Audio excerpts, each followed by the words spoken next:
Mixed with fiction.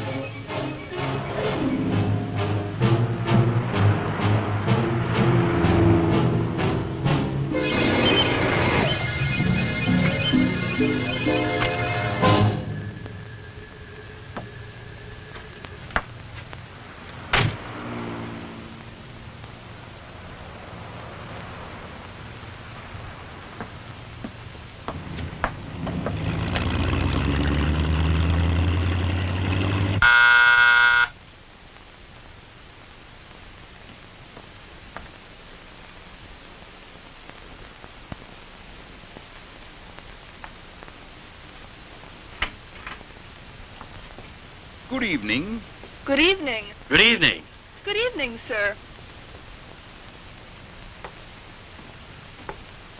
Dr. Diaz, Dr. Esther, what a pleasure to have you here. The pleasure is all ours. I hope you're feeling well. Very well, thank you. And you? The same old laborers, always working. Trying to find new ways to help patients die painlessly. Please don't choke. But won't you come in? My husband is in there waiting for you. Good evening, gentlemen. I'm most grateful to you for having taken the trouble to come to my home this evening. It's no trouble, Doctor. We're delighted. Who'd complain? At having the opportunity of visiting with such a beautiful young lady as your wife, Flora. Flatterer. How are you, Pinkate? Fine, Doctor. Please sit down, gentlemen. Thank you.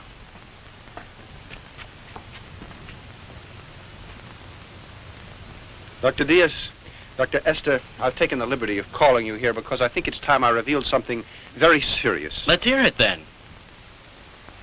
It's about the Aztec breastplate and the bracelet, gentlemen. How's that? Why, the whole thing was forgotten long ago. It's a closed book, Doctor. And that's exactly what I thought, too. But things have happened lately that I think you two should know about. My friends, be patient and allow me to tell you a story. Although you already know part of the history, there are some things that you ignore. I think the best thing to do is to begin at the beginning. You both recall, do you not, that occasion years ago, 5 to be exact, when we held a convention on psychiatry in this city. I attended and gave a talk on the results of my studies related to the regression of a patient to a past life through the use of hypnosis. My theory was greeted with amazement and incredulity by the members of the convention. Among others attending that day were you, Dr. Esther, and you, Dr. Diaz. You both had come with Dr. Krupp, and my theory was made the subject of ridicule, and I left the convention bitter and defeated. I got to the house feeling unsure of these ideas. I'd been squelched, but I just couldn't accept the other opinions of my theories. I was sure they could be proven. That night, Flora offered to undergo a hypnotic test. She was fully aware of the danger of the experiment. Assisted by her father and by Pinkate, I hypnotized her. During her past life, Flora had lived among the great peoples of the Aztec. She told us such strange things, amazing things. Far back in those ancient years, her name had been Xochi. She was deeply in love with a brave and high-born warrior called Popoca. Their love was so strong that it would not answer to reason, so they decided to run away, even though it was her sacred duty to preserve her maidenhood and be sacrificed to the god Tecatlicopa. But they were discovered by the tribal priests.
But as she began to regain consciousness, in the exact moment I came to the end of my little experiment, she struggled and began to shout.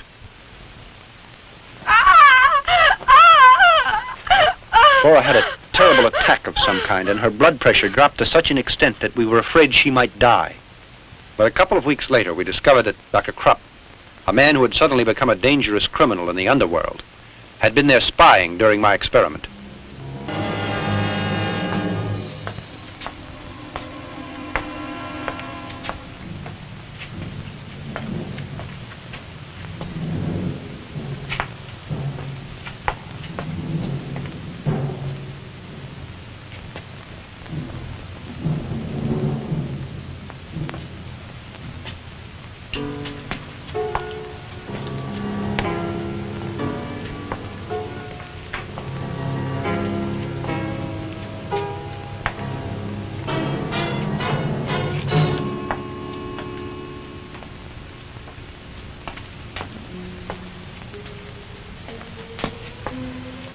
Just a few days after I got the breastplate, I asked you all here, including Dr. Krupp, as you'll recall. Certainly. I'd say that it was the greatest experience of my life. And mine, too. You must also recall that I said that I'd study the breastplate and that I'd try to decipher the hieroglyphics and see what they meant, since I knew that the message would tell how to find that hidden treasure. Yes, but I remember your telling us that you also needed the bracelet. Exactly, Doctor. One object complemented the other. Without the bracelet, it was simply impossible to decipher the code. So I decided to go back for it, in spite of the Aztec curse that surrounded it. He who defiles the tomb of the Aztecs and finds the sacred plate will run the risk of death and his family as well, until the breastplate is replaced.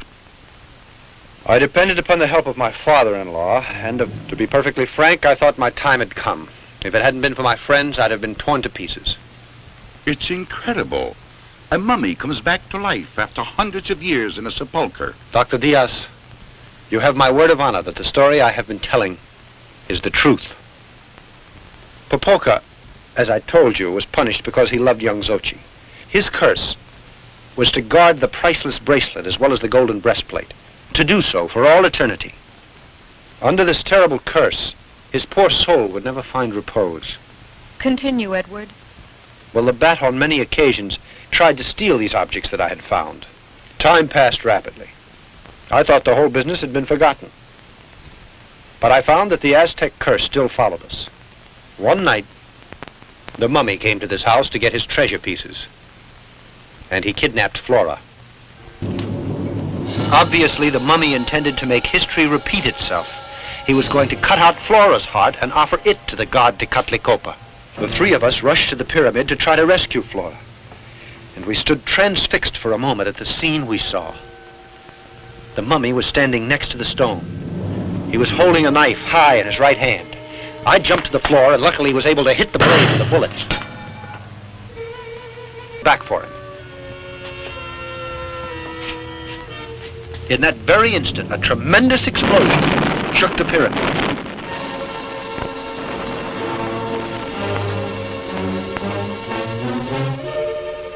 The professor had given up his life in order to save ours. Since the mummy had stayed under tons of boulders and the bat had been sent to prison, of course we thought the whole business had come to an end. But it didn't happen that way. The bat, who is really the infamous Dr. Krupp. Krupp? He broke out of jail. In his mad determination to get my treasure, he kidnapped my daughter and Flora, and then hypnotized her. Do tell us the rest, my friend. Then what happened? In this state, she took the doctor to the Aztec tomb. He immediately located the mummy, taking the breastplate and the bracelet. Well, Krupp called me on the phone not too much later. I was ordered to go there and decipher the hieroglyphics to enable the demon to locate the treasure. And you agreed? Can't you see that I had to obey? To save my wife who had been kidnapped by the doctor, and my little girl. But there's another thing that you should know. It'll surprise you to hear that Krupp once said that he needed that Aztec treasure to work on an experiment. He also said that the experiment, of course, was costly. Now you know how I was forced to do it. I went to Krupp's laboratory and began to decipher the hieroglyphics. In the hands of those criminals, our lives were in grave danger. Our only hope was that the mummy, guided by unknown forces, would be able to find Dr. Krupp's hideout just the way he had found my house on a previous occasion. I dragged the thing out as much as possible, but the moment arrived when I could stall no longer. I finished it. That's fine. I hope you'll keep your promise now and set us all free, Doctor. Eh? Oh, yes. You know what to do now, don't you, Bruno?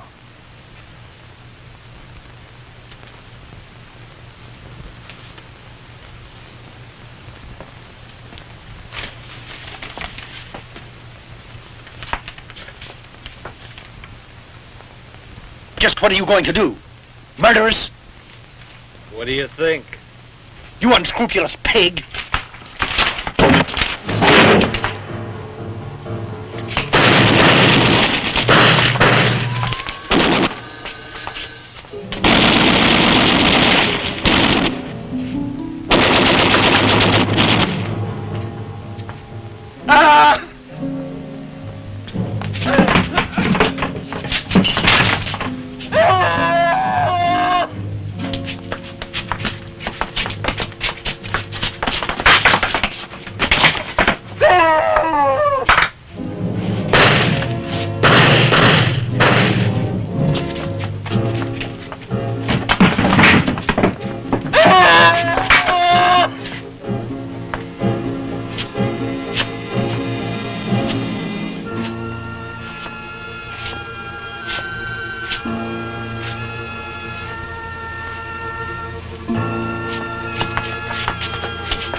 Can't you hear?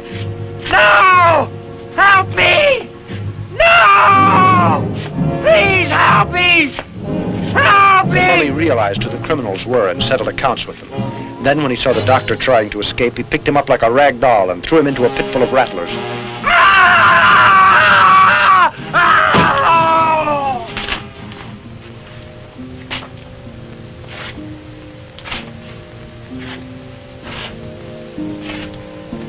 Afterwards, with the breastplate and the bracelet in his hand, he slowly shuffled away into the darkness and soon was lost from sight. I'll never forget the strong affection I had for Flora's father. Such a kind man whose intelligent advice brought about our salvation. And the mummy went back to the pyramid? No. The explosion destroyed his temple. He had no reason to go there. In that case, can't you tell us where he is? Permit me to continue. All these tragic happenings couldn't go unattended. So I went to the police, and they heard the whole story. Then I returned to Krupp's hideout, accompanied by the chief of police and a couple of his men. You can imagine our surprise when we discovered the place was completely empty.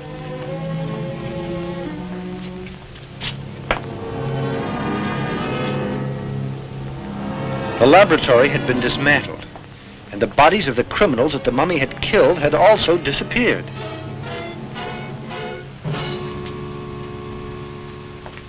Continuing our search, we hurried to the snake pit. I was awestruck when I realized that the body of Dr. Krupp was no longer down there. Then, to our horror, we discovered that there was a small door in the back wall of the pit through which the doctor could have escaped. Obviously, the doctor had escaped, and strangely, I don't think he'd been bitten. The man's running loose. So that would mean that the doctor kept trying to come by those articles so that he could locate the treasure. You're right, my friend. He did just that. He began to bother us a couple of weeks later. It happened quite suddenly, you see. One dark night. This is the house. Do you really think this plan of yours is going to work, Doc? You'll see. Now, I want you to be quiet. Keep still and don't make the slightest noise.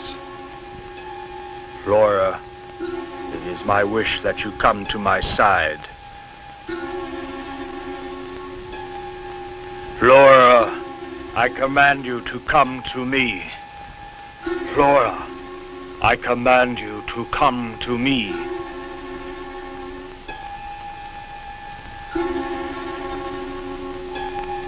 Flora, are you listening? Come here to me.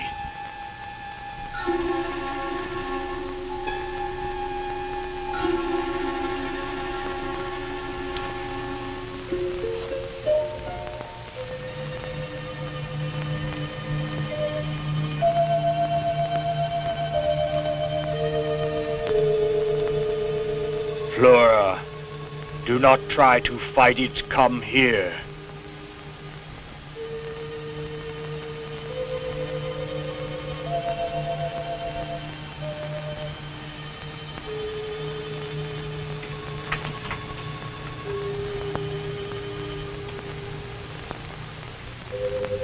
Flora, do not try to fight it. Come here.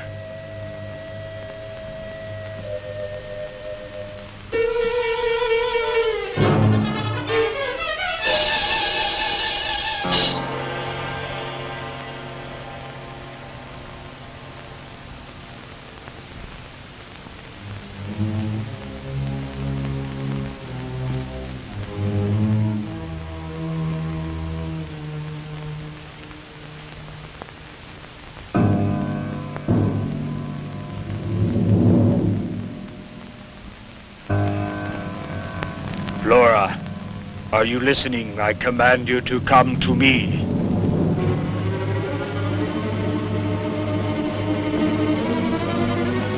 Flora, you are to do as I command. Come here.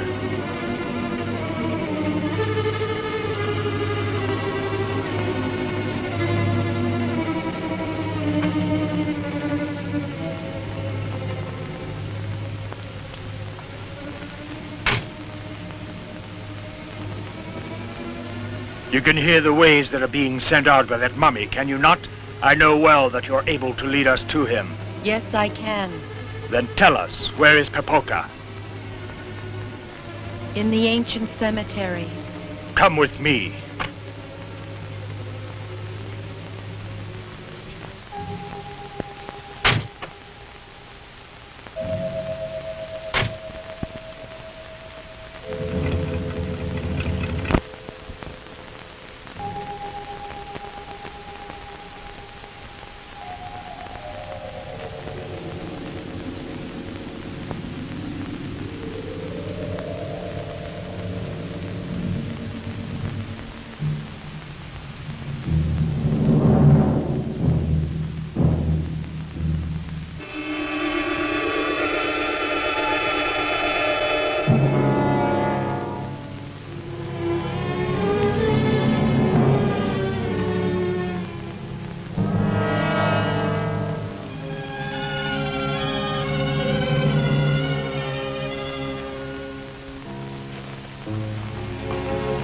What are you doing here? Answer me! What are you doing here? Come now, Flora. Come on, we must hurry.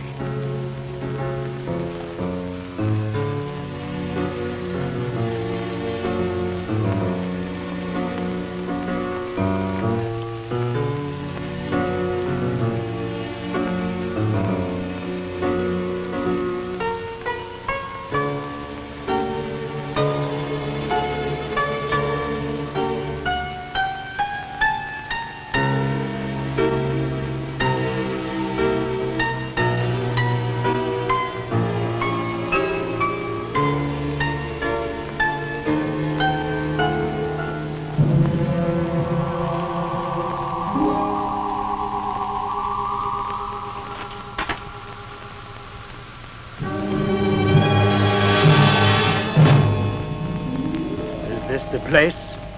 Yes.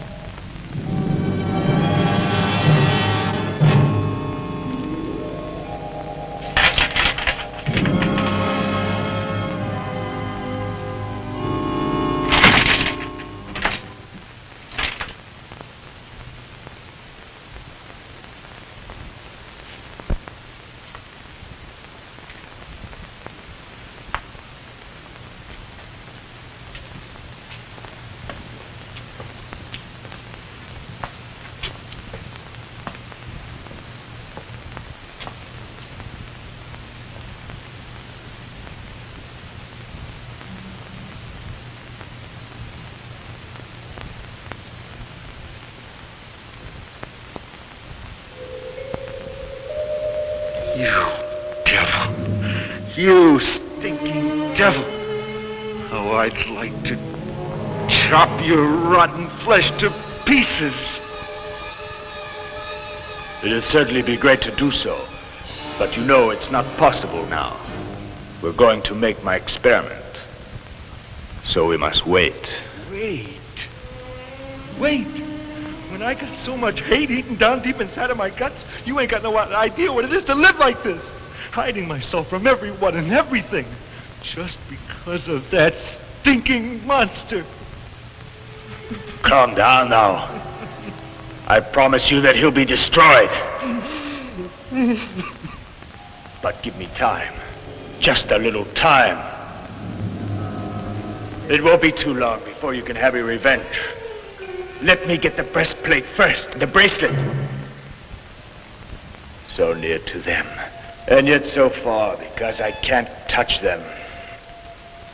It's too dangerous to do it. He'll wake up in an instant and destroy us. But I'll get him back. I swear it. No matter how long it takes me. You devilish mummy.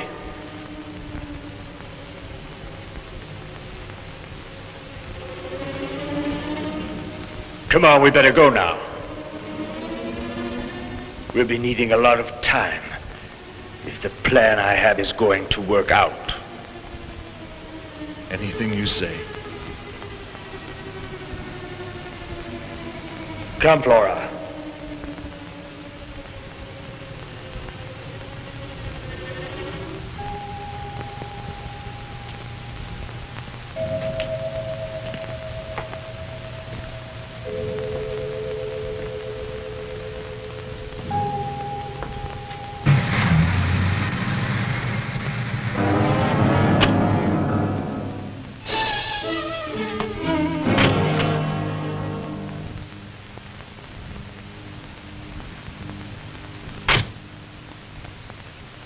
Now listen to me well, Flora. You'll go up to your room, and you'll go to sleep. And when you awaken, you'll act quite normally. And you won't recall a thing. Do you understand?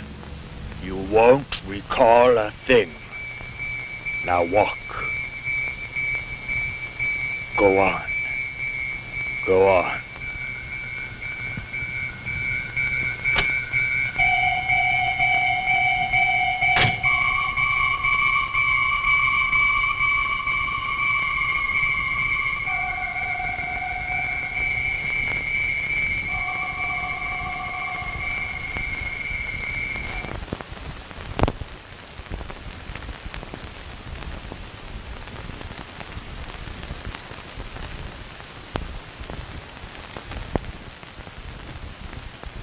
Well, good morning.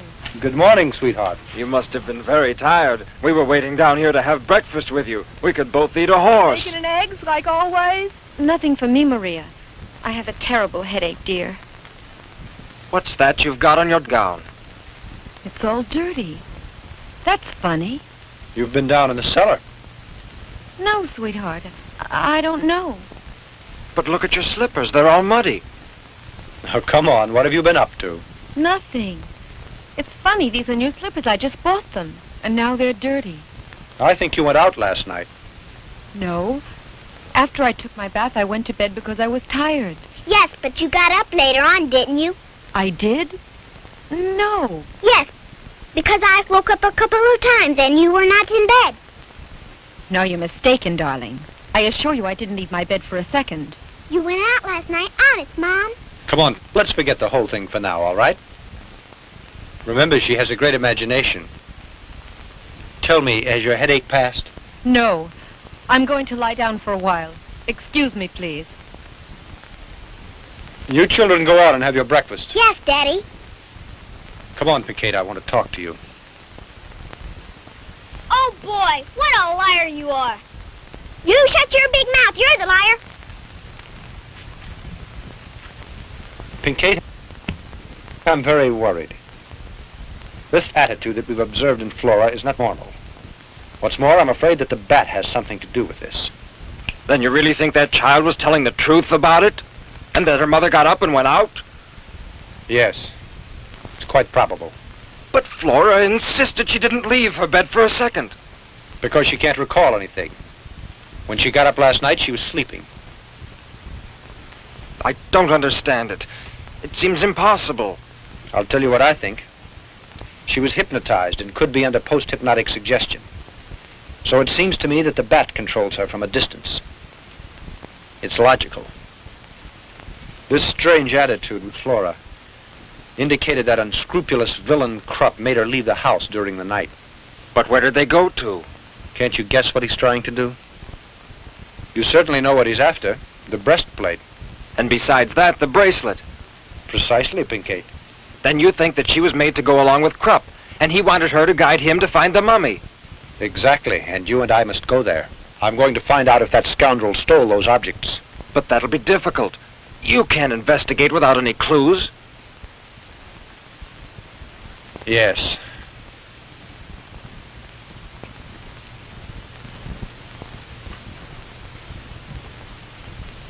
Listen to me a second.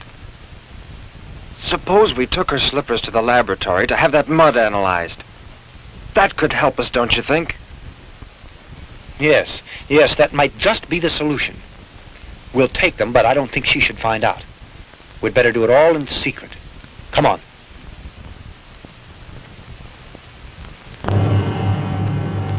Yes, now I'm quite sure. It's embedded in the dirt. Of course, it's a small quantity, Doctor, but your suspicions are correct. They're pieces of marble. You're sure it's marble? Can you identify its source? Is it a special kind? No, it isn't, but it's a fine quality. It might be a Carrara marble, I can say that. It's used in the construction of mausoleums, as far as I know. Thank you.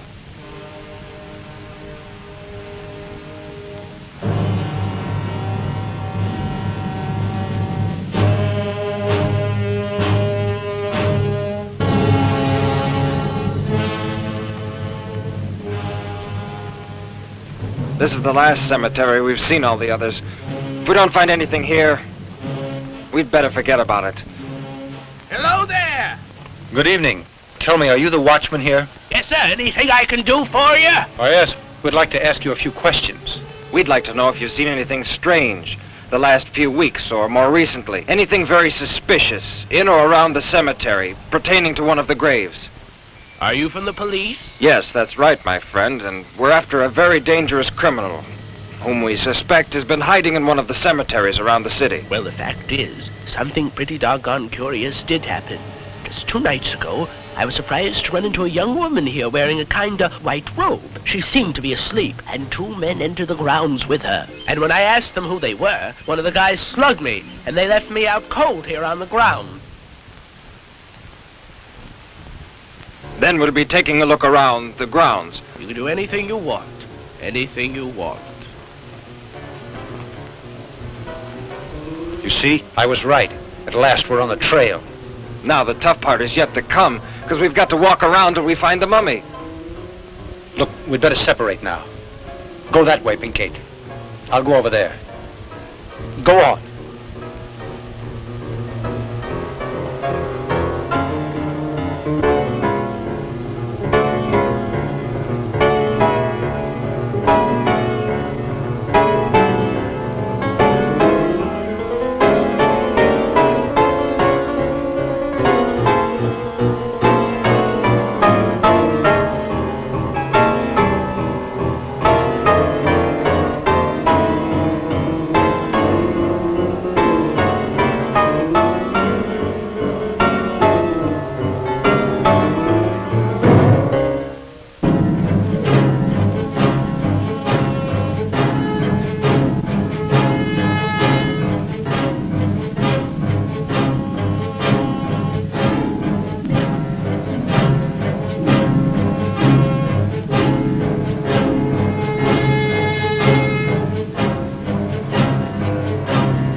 Edward!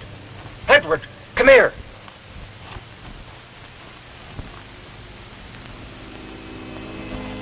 What happened? Look!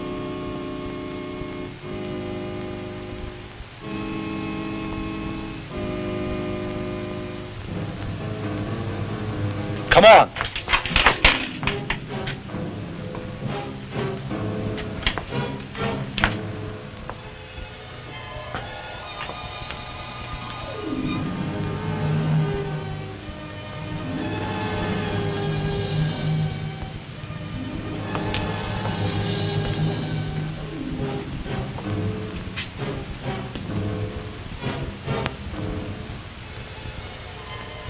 Look, the breastplate and the bracelet. They didn't take it. All this I've just told you occurred almost 5 years ago. We visited the crypt from time to time to take a look at the mummy, with its breastplate and its bracelet, too. And the bat, is he still around? You know, he disappeared from sight. Then, just a couple of days ago, we read an article that is very interesting. We were profoundly surprised by it. According to the article, a couple of nights before, a cadaver had been robbed from the amphitheater. And the individual who did it was the bat, of course. Yes. In the beginning, we had some doubts, since the man who had been attacked couldn't offer us a description of his assailants.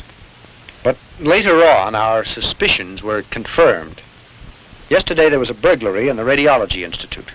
The thieves took a machine that uses radium. They also stole a brain out of a laboratory. This time, the police were able to identify the crooks as the Bat and all his band. As a matter of fact, they were almost captured. Are there any good clues, Doctor? Lead is the only metal capable of resisting radiation. Lead material in this city is handled by many wholesalers. After visiting the first 3 or 4... good morning, sir. Good morning. What can I do for you, gentlemen? We're sorry to be a bother to you, but is it just possible that lately you sent out a large shipment of lead? Could you give me that information? In the last 2 days? Or it could be a week, more or less. Well, let me check. We keep a record of our shipments in this book.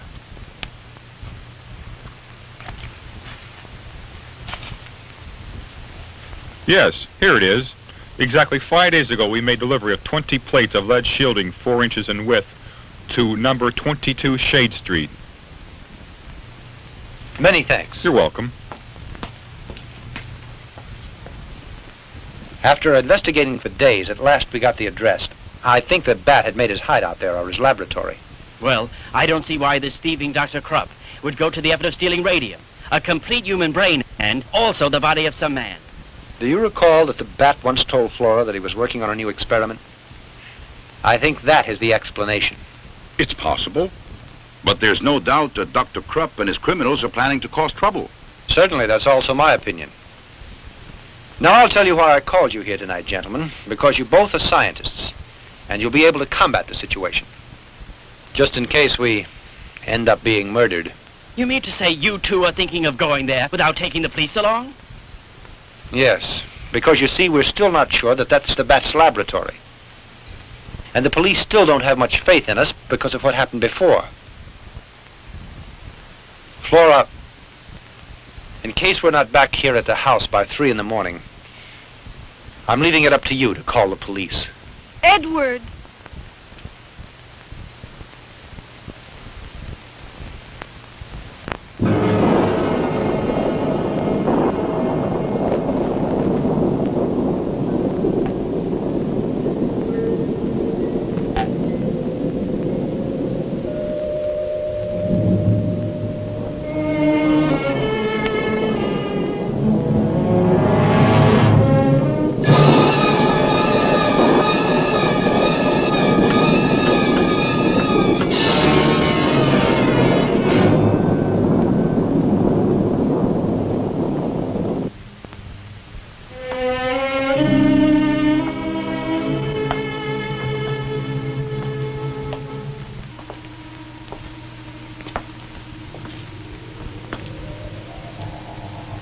Freeze, you two.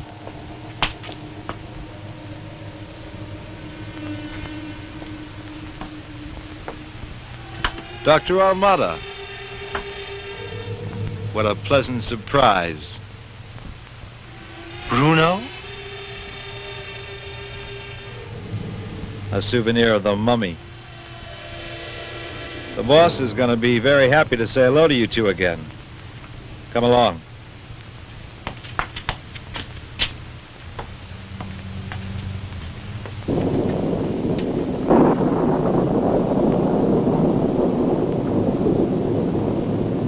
Boss!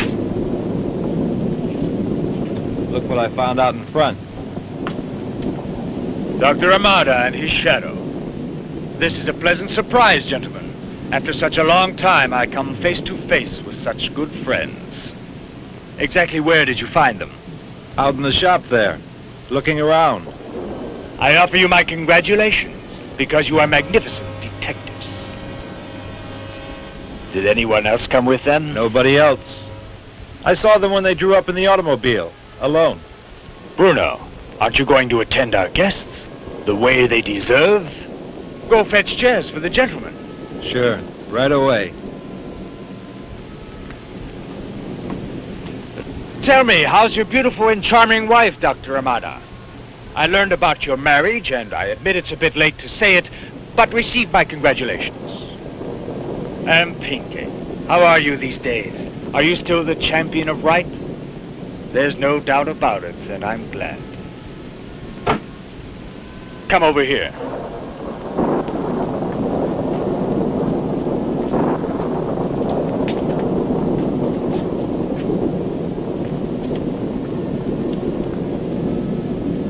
Who would have thought that you'd be here at the moment to witness this? Because you're about to see something that will astonish you, truly unbelievable. When you feast your eyes on this, I don't doubt that you'll be amazed, Doctor, and you'll be the first to congratulate me. Frankly, I'm happy that you came here to visit us, Dr. Amada. You're a man who is basically an intellectual, and that's why you'll be able to understand the greatness of my invention. I think you remember that time we met. Since then, I've worked day and night without resting for a minute. And during all that hectic time, I explored powers that no one else knows. All those great mysteries, the very basis of creation. Then that means that you defy all the limits that were put down by God. There are certain secrets that we could explore and discover rapidly. And that's why it's such a shame that fear impedes us so, Dr. Amada. You're completely mad and ignorant also.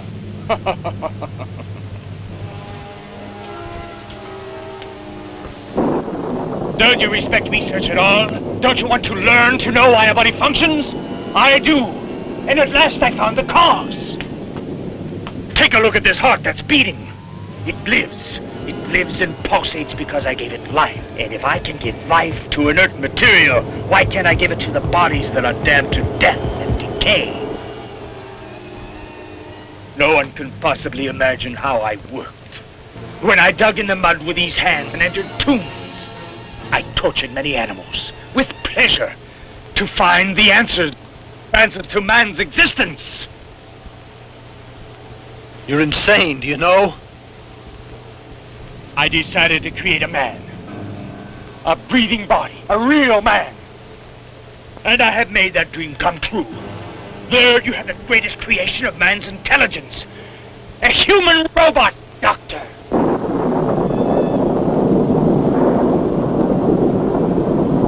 Tonight I'm going to find out. Tonight I'm going to put it to the supreme test. I'll activate the creature. But this is monstrous, Doctor. If it lives, then my triumph will be complete, Dr. Amada. Because I'll get the treasure, and I'll be rich. This thing I created has enormous power, and you'll watch it. Now then, life for the robot. Doctor, watch this.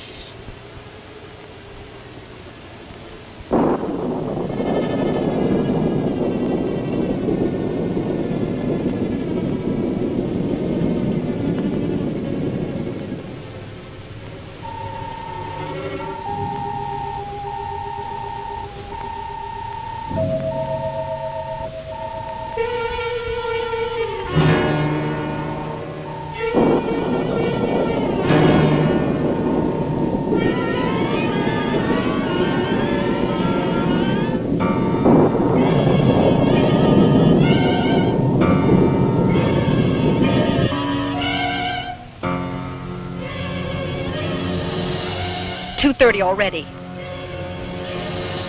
Don't you think it would be better to call the police now? I don't know what to do. No. Let's all wait till 3 a.m. and respect the doctor's wishes. Suppose they're in danger.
Oh, this is great, Doctor!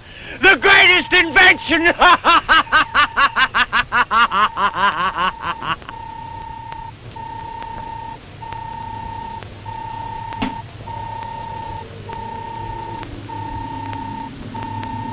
You can see it standing there. A marvelous machine, a tribute to the great intelligence of man. A human robot. With this shining creature, no human being on this earth can oppose me. Do you understand? Do you know what could have happened to you right now? Had I not diminished the electric force, the current that makes him move, and that is contained in this apparatus? With the slightest twist of this dial, you two would have been converted into atomic dust instantaneously. Because the robot utilizes radium and has sufficient power to disintegrate anything in the world.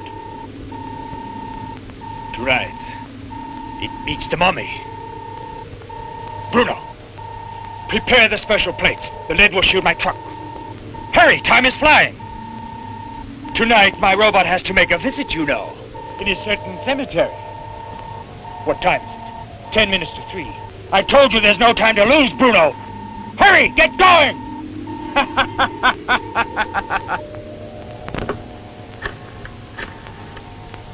I want the police. It's urgent. Headquarters, I want to talk to the chief of police. I want you to stop and think about this. A new kind of world. An army of robots obeying me. The human species. Sheep obeying my orders. A new theory that man has not dared imagine. I'll make some more. Maybe 1,000. Now that I know how, the rest is easy. But for that, I need money. That treasure of the Aztecs. That's why tonight the mummy will give me what I want. Boss, it's all set. Fine. You two will stay here and guard our distinguished friends. They mustn't get away. They're an extremely important cog in my plan. I'm sorry that I can't take you along, but you'd only get underfoot. But I'll return, gentlemen, to inform you that I could destroy the mummy. And with the gold breastplate and bracelet in my hands, you'll begin once more to translate the hieroglyphics. This time you're helpless, because no one knows you're here. Dr. Amara.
Let's hurry. I'm afraid for their lives.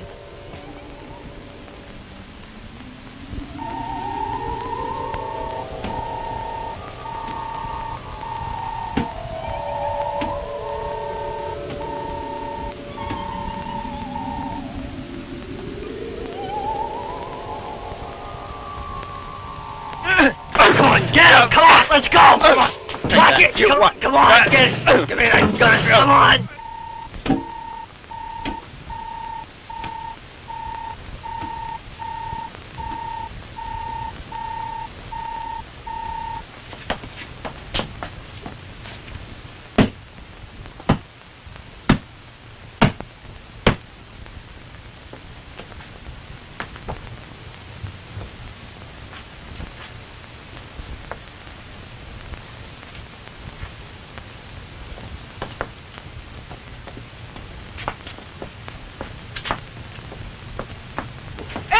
Flora.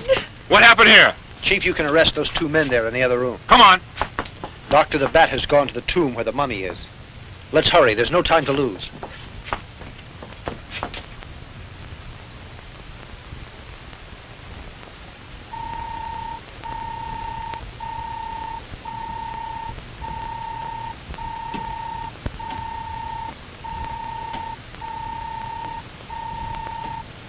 What's that?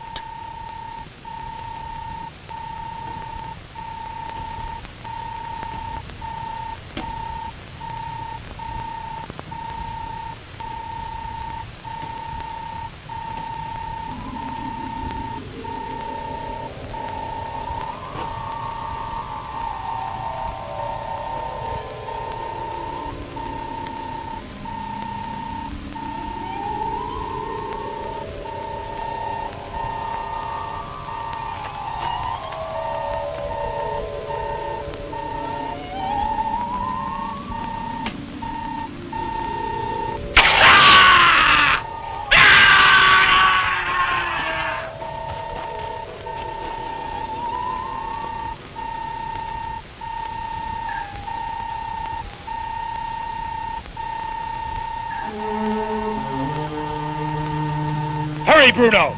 Take the breastplate and bracelet off of him! Yes. At last, you devil. At last I'm gonna have my revenge.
Popoka, in memory of the great love that once existed between us, stop all this death and destruction.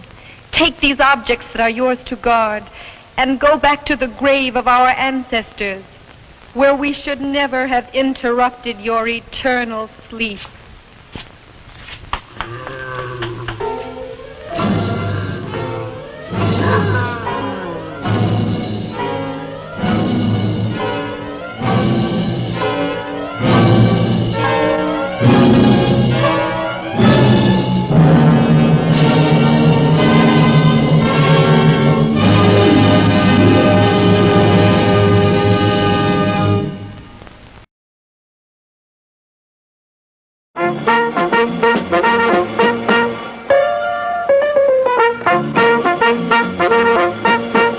Happy to have you with us this evening and want you to enjoy every minute of your stay here.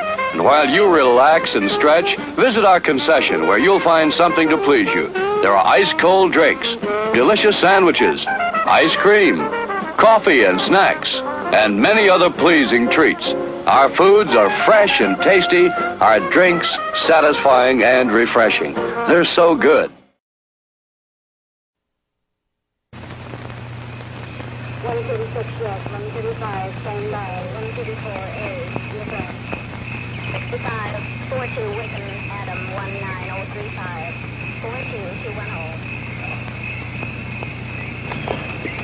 121 is 6 Florence and Normandy, 124 is.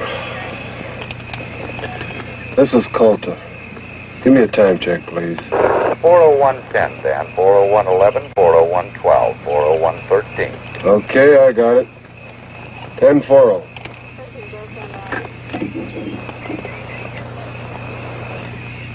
Card 2, code 1305. Proceed to point 7 at once. Roadblock. 10-4. Emergency, code 1305. Establish roadblock, code 1305.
Point 7. Stop all cars at roadblock. Verify. I read you. Card 2 at 7. You're on your own, Coulter. 10-4-0. 10-4-0.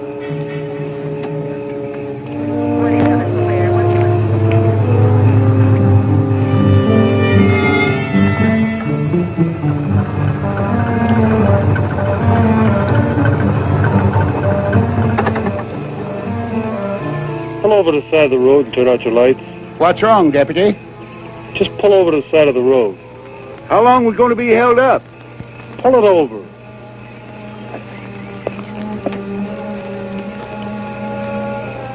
I wonder what's wrong, Gramps. Well, probably something up ahead. I hope he doesn't hold us up too long.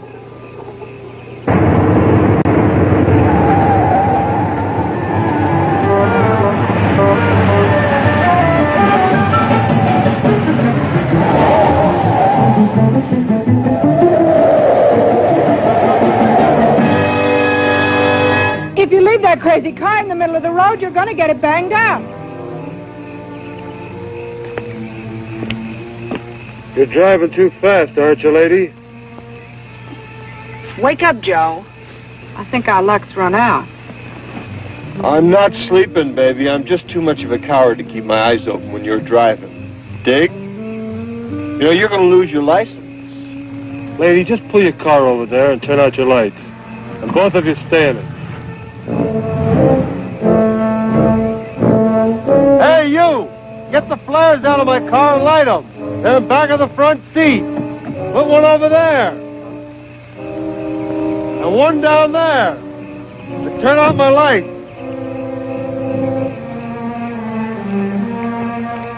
61, Roger. 41 A.M. Holland.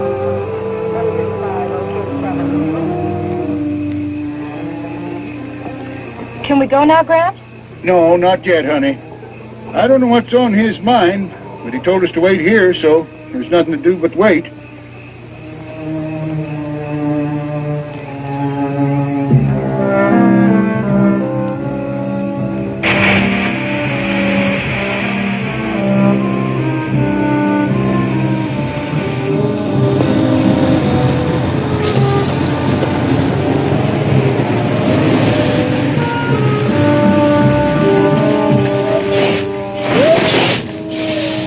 An accident? Not that I know of.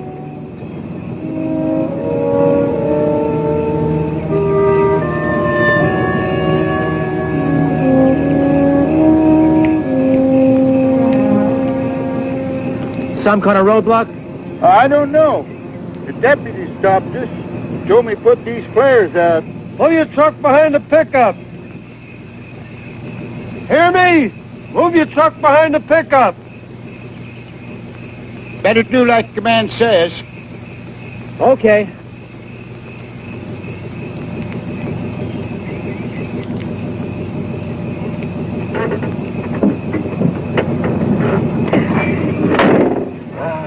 Never fails.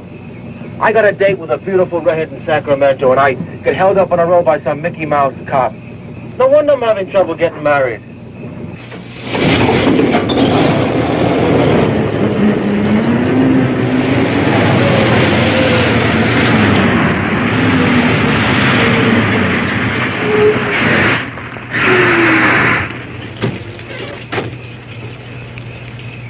I'm out of grade here. I better put some blocks underneath the wheels. Well, give me a hand, will you?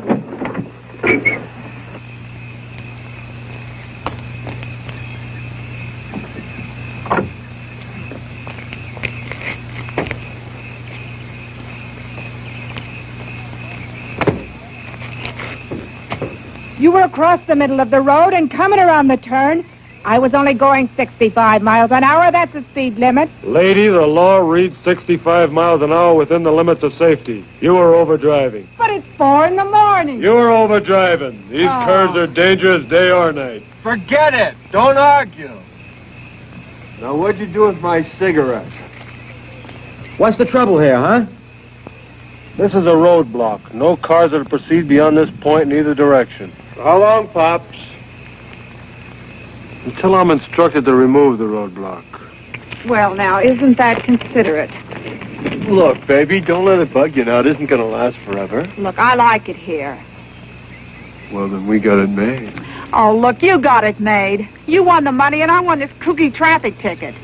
You know, this was going to cost me my license. Look, baby, how often do you get a chance to make a killing like this? $175,000.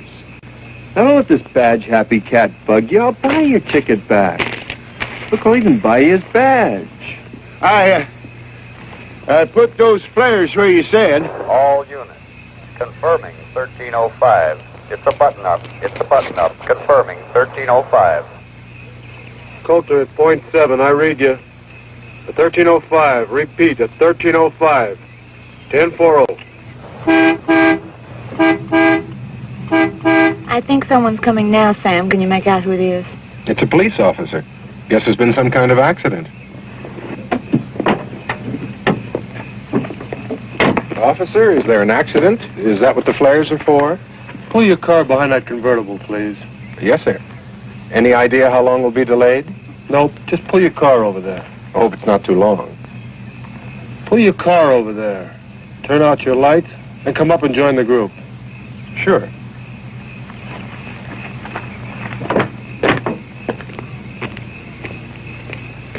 All right, group around here. I want to talk to you.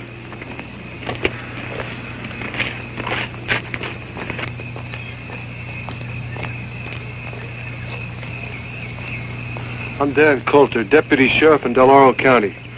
I know it seems strange if you stopped here at 4 o'clock in the morning, but the explanation's coming. First, let's have your names. My name's Sam Barnes. This is my wife, Karen. We're from Tahoe City. This is Timmy. Hiya, Timmy. Meet Cheryl Hudson from San Francisco. Joe Baraggi, North Beach. Crazy. The name's Al Weston. Look, I got an important date tonight. How about you, Dad? Jacob Elliott Saunders. Lived around here all my life. Everybody just calls me Jake.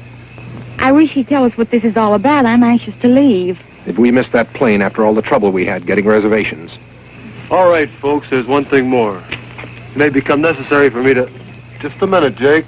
Well, I'm going over to the truck to get my granddaughter. I don't think she ought to be over there alone. All right, is there anybody else in these cars? I got a kid in the cab of my truck, some hitchhiker I picked up in Reno. Why didn't he get out of the truck? Beats me. We aren't going to be able to leave here for a while, honey. Gramps, there's something wrong, isn't there? Well, he hasn't told us yet. He hasn't told you anything? Everything's going to be all right. Has he told you anything? Now, June, honey, everything's going to be all right. I promise you. Gramps, are you ever going to stop treating me like a child? Oh, I don't mean nothing. Sometimes I think of you that way. I raised you, raised your mother. Maybe I don't want you to grow up. Oh, Gramps, I do love you.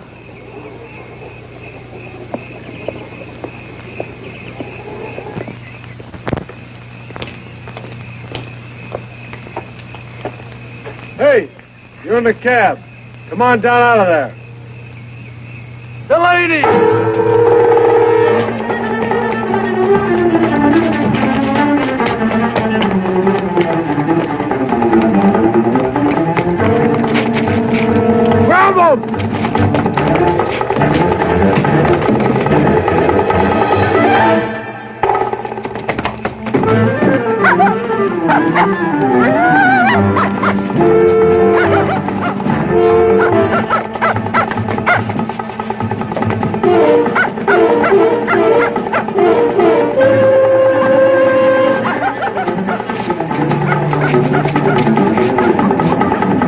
Hey, you okay? He dropped his suitcase. Junie, you all right? For a minute, I thought he was... I'm all right, Gramps. I'm all right. He's a maniac. See the way he attacked me? You're lucky he didn't use that knife on you. So that's what the roadblock was for, stakeout. Why didn't he tell us? Well, maybe he thought you were the one he was looking for. No, he knew the boy by name. You okay? Yes, he never came near me, but you sure had a close call. You never can tell what you're going to run into at 4 o'clock in the morning. I'm worried about Timmy. Timmy? Yes. Oh, you mean your dog? Yes, he went right in after that fella. A regular bloodhound. Oh, here he comes now.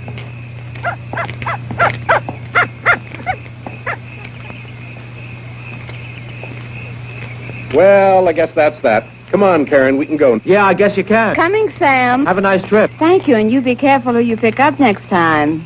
Where are you going? Well, I'm just going to go out Come on back here. What for? I'm hip. The roadblock was set up for the kid, and you goofed it. So now you're running around playing Wyatt Earp. That's cool, man. But we don't have to play, too. Who was that guy? Clint Delaney. Nice kid. 6 months ago, he killed a young girl.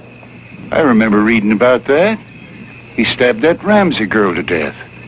For sure he's responsible for a couple other killings, too. He's so frightened. His old man's dying of cancer in a county hospital. Show you how sick he is. Know what he did? He writes his old man a letter and tells him not to die till he gets there. Says he wants to watch him suffer. Wow, that guy was riding next to me with that knife for the last 2 hours. All units. Situation 1310. Situation 1310. This is not a test. Condition yellow. Air raid. Extreme emergency. All officers take charge. Operation Eager. 1310, yellow alert. This is not a test. All right, we're in a state of emergency. This is a yellow alert.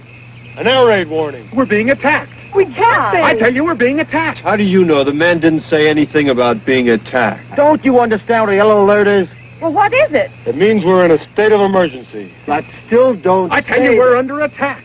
We've got to get to the nearest shelter. There must be one in the city. Come on, Joe, let's get out of here. Nobody's going anywhere. That's why I stopped you. Look, man, can't you get on that thing and ask them what's going on? They'll tell us as soon as they know. What about Conrad? Maybe they know what's going on.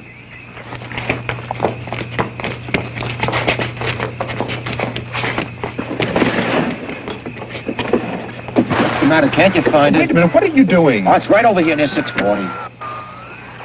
Crazy, it's busted. No, it isn't. It's working, baby. I just can't get Conrad with all this grabbing interference. You're wasting your time. There's no regular radio reception in these mountains. There's too many minerals here. Well, how are we going to know what's happening? They're liable to be attacking any minute. Get out of those cars! I said get out of those cars! And bring your keys! Now!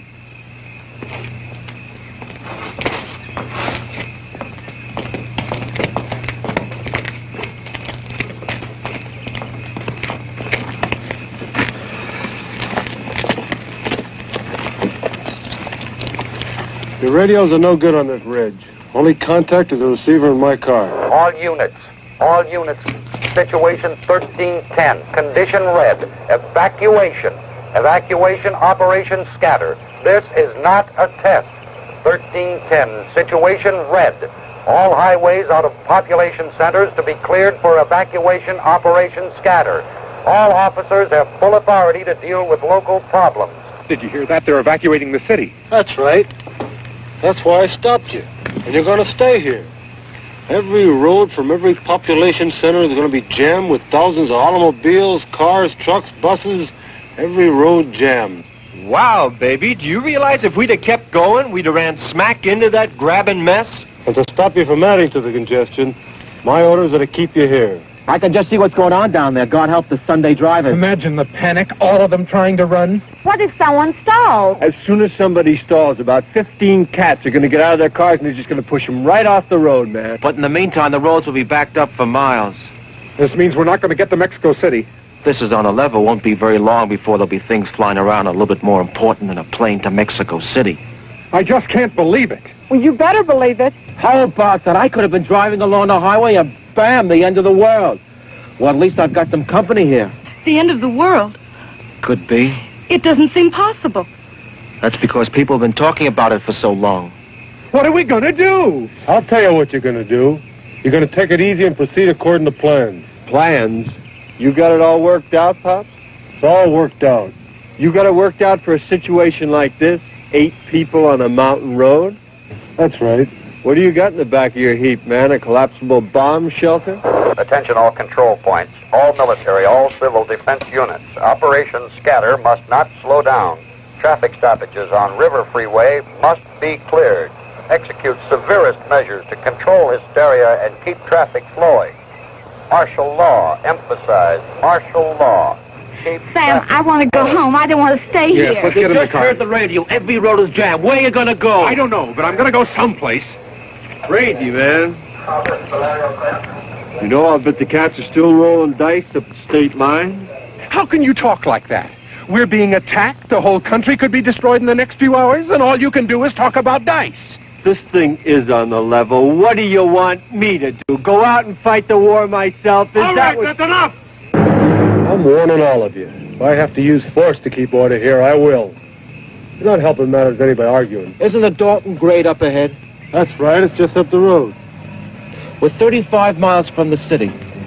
And 25 miles that way is Western Air Defense Command Headquarters.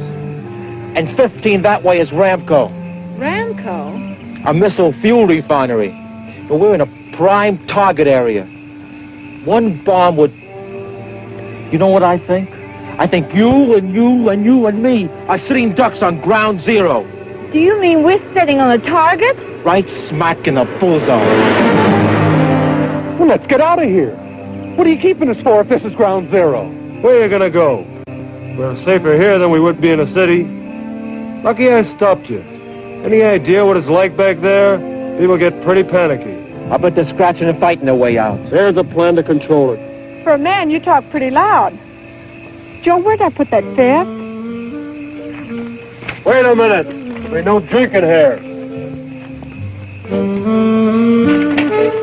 can't find it, Joel. Get out of that car. Here it is. Okay. Just stay in the car a minute, baby. Now, if I remember correctly, there's a bar right back down the road. You're not going anyplace. What's the matter? Can't you hear? I said you're not going anywhere. Look, man, if the world's coming to an end and me and my chick want ended standing in front of a bar, that's none of your business.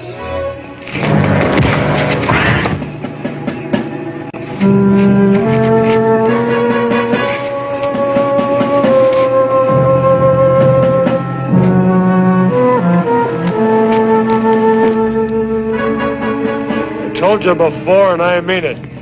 I'll use force to keep order. You ought to take it easy. Who knows how much time we have left? Seems a shame to waste it getting mad at each other. Wait a minute. Did you have to hit him? Look, maybe it's my fault for mentioning Ground Zero. I was just talking because I ain't no general. Pretty logical thinking. We all know that first action will be to knock out the country's ability to resist. First thing will be a white light that'll blind us, then a hot flame that'll burn out. Take it easy. But that's not all. Even the air you breathe will be deadly. Everything you touch will give off radiation. Ever hear of Hiroshima? And you won't hear it. It'll happen suddenly. There'll be no warning. There'll be some chance, Gramps. Some of us will make it. We'll make it. Oh, man, that's a laugh. We'll make it just because you say so, huh? What are you going to do, Pops? Dig 8 foxholes over in the side of that mountain? Do you realize the radius, the area of destruction from the explosion of one hydrogen bomb? It's too late to run. People survived Hiroshima. We can survive this. But we can't do it with you yelling your head off. What do you want us to do? Now you're thinking. What do you want us to do, Coulter? Empty that truck. What? You heard me. All of you. Empty that truck. We get inside, it might protect us. Gramps, I don't want to be locked up inside of that truck. Do you realize how long we'll have to stay inside? It's going to be about 2 weeks. That's right. The radiation will be deadly. Do you really think we could stand a blast in the truck? You got a better idea? Yeah, let's get the hell out of here. There's no place to go. Now let's get over there and get that truck unloaded. You better go with him, honey. Well, what about you? I'm just going to stay here and watch you cats work. But Go ahead, or he's going to have us both handcuffed. No, go ahead, honey.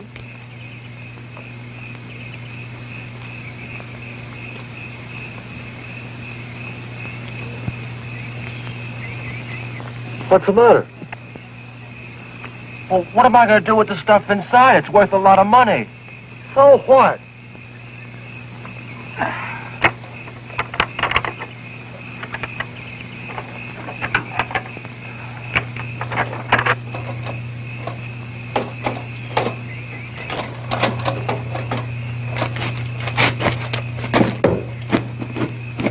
I don't want to go in that truck, Gramps. Junie, I'll be there with you. You won't be alone. Do we have to go in that truck? We have to do what the man says. I can't stand the thought of being all locked up. Junie, we got to learn to accept things as they come. Right now, our only chance of surviving is to do what the man says. I won't be able to stand it, Gramps. Junie! I'm not going to go in there.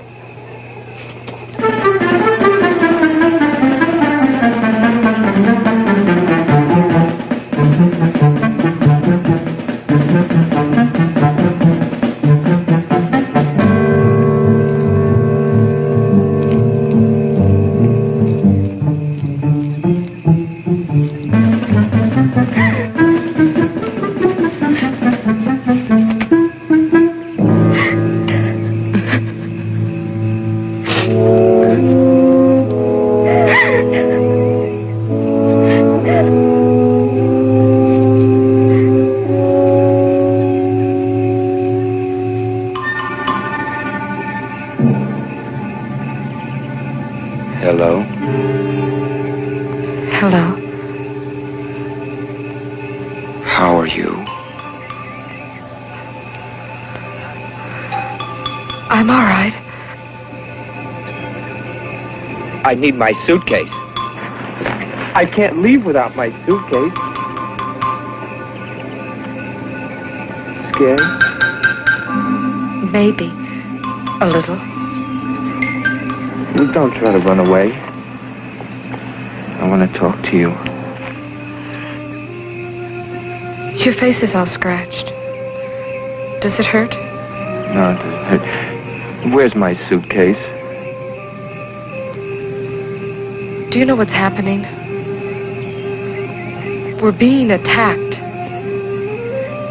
It's a yellow alert. We're going to be bombed. You had my suitcase. Why didn't you bring it? Don't you understand? We're all gonna die. No, they will. But you won't. You were nice to me. Junie! Your name, June? My name's Clint. Clint? That's right, Clint. June, are you up there? Don't let him come up here. He's not after you. None of them were ever nice to me. You were nice to me. June, come on down. What do you want me to do? June! Junie! Let me talk to him. Don't let him come up here. I'm coming down, Gramps. Next time, bring my suitcase.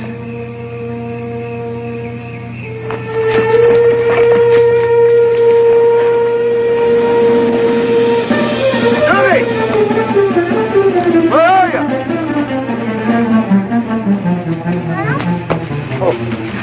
Gramps, he was there. Who? The boy with the knife? Are you all right? Did he hurt you? No. He wanted his suitcase.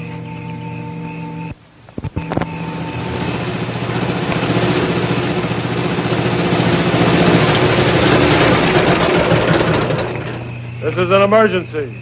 But just go to her over there and give us a hand. An emergency what? We're in a yellow alert. Subject to attack at any minute. What do you mean? Never mind the talk. Give me your keys. Now get over there and help unload that truck. We're going to use it as a bomb shelter. Say, Junie just ran into that Clint. Where'd he go? He ran away. I don't want any of you people wandering off. Get this truck unloaded.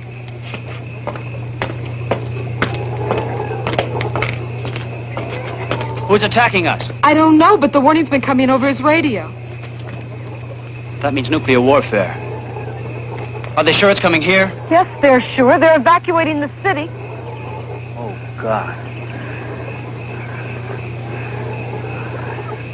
Automobiles can't move us fast enough to get us out of the area of destruction.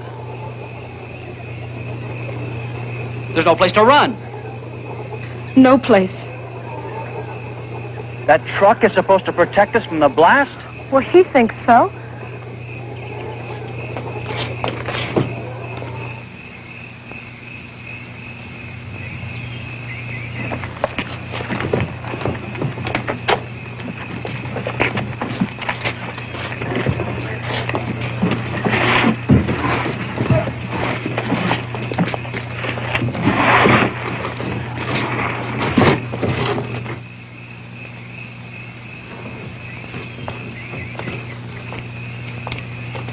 You want to cooperate? Like this? Either you cooperate and we work together, or you're going to sit where you are.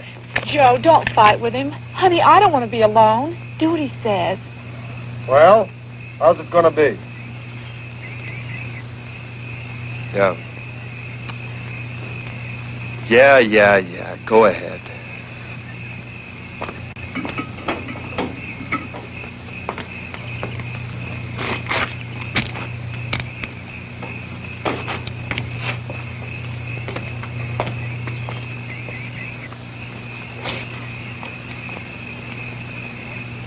How you doing, honey? They're unloading the truck. Just full of goodies. Hey, you know, there's a cookie mink coat over there like the one I always wanted. Oh, yeah? Hey, don't unload that stuff near the wheels. We're going to have to move the truck. Put them over there. There it is.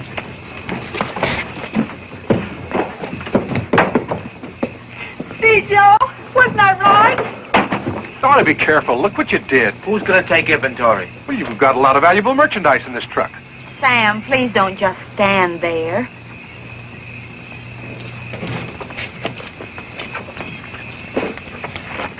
Who do you think you're talking to? I'm talking to you, and don't glare at me. That's enough.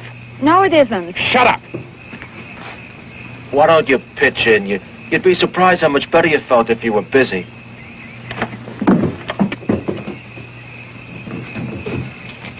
Come on up, honey. This is a real pirate's den. There's all kinds of loot. There are a couple of more coats in here. Latch onto one. You too, Pollyanna. Hey, man, you got something to open this with? It's Christmas at Macy's. Hey, man, you got something to open this with? Use your hands.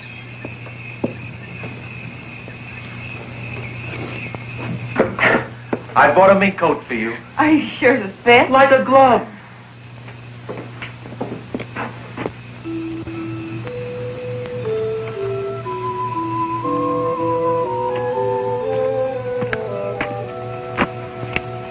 A little incongruous, isn't it?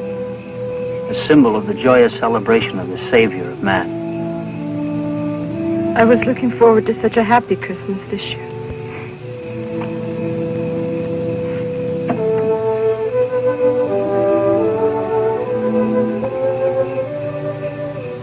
Do you know that one of these big missiles, launched from any place on Earth, can strike a target with pinpoint accuracy in just 75 minutes? We got the first warning 20 minutes ago.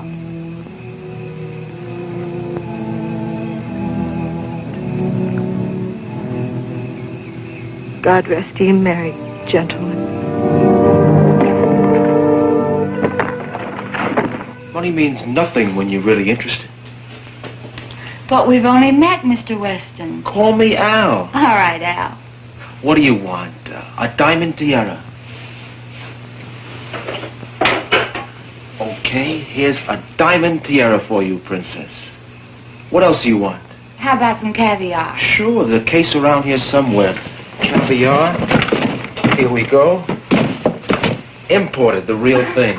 That's only the beginning, Karen. Nylons for every hour of the day. Al, they're size 14. What's the difference? Well, what'll I do with all these things? Put them out on the patio by the swimming pool. Anything you want, it's yours from Al. And no strings attached. I'll give you anything but a tomorrow. There isn't going to be a tomorrow, is there? I don't know. I kind of like to think there is. It's too bad we can't cram everything we'd like to do into this truck. Yeah. We got food and we got water and... Yes. And it's a compliment. Well, I mean it.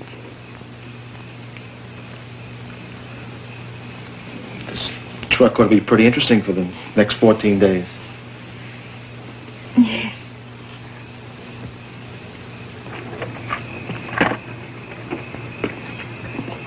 You two hungry?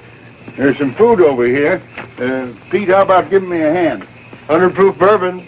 Not bad. Seems you ought to have a drink. Joe, you're a regular St. Bernard. Well, don't just stand there. Rescue little old Cheryl. Well, I'm coming, baby.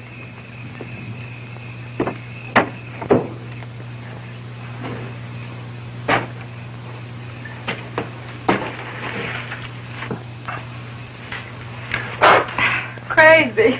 Well, alcohol kills all germs. So just like that, you have 100 proof sake, ma'am. Rock the rock.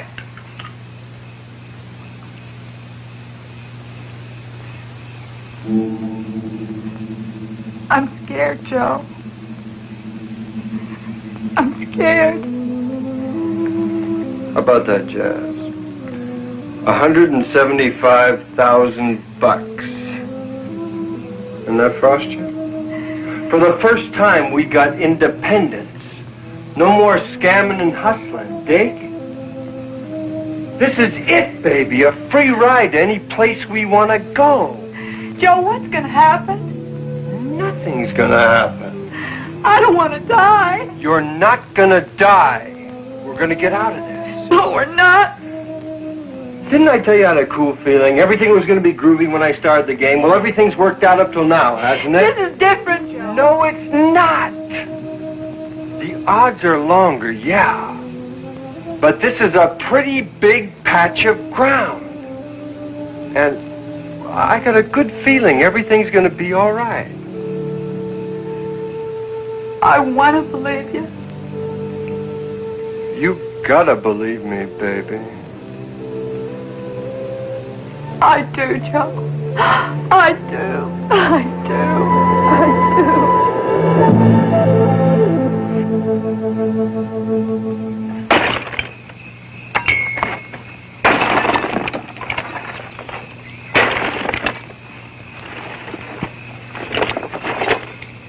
What are you doing now, man? I said there'd be no drinking here, and I meant it.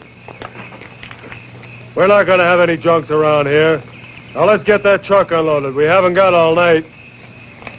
What's the matter with you? We found some things in the truck that might be useful. Come over here and take a look.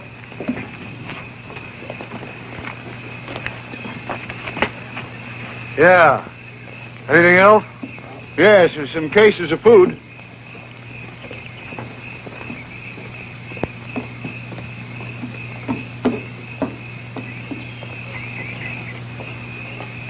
Yeah. We got enough water? I got a full water bag on the front of a pickup truck. I got 20 gallons in a tank in back of the cab. 2 cases of canned grapefruit juice over there. Get awful thirsty in 14 days. We'll have to ration it. You can get thirsty in 14 minutes if you're scared enough.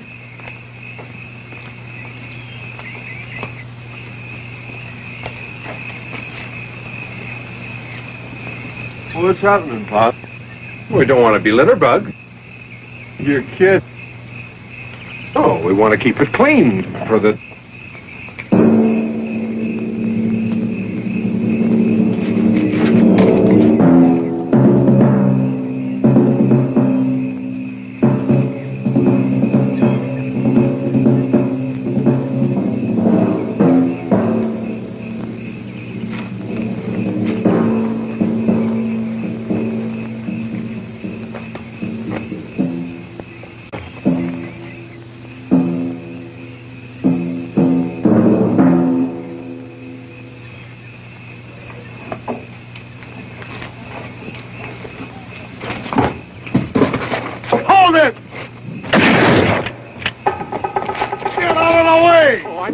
If you'd have kept out of the way, I'd have gotten them. Well, don't just stand there, Wyatt. Go get them. Are you kidding? Know how to handle a shotgun? Yeah. Take this and get up there high enough so you can get a good view all around this area. That's the only way we're going to be able to finish here. Okay. If you see them, shoot them.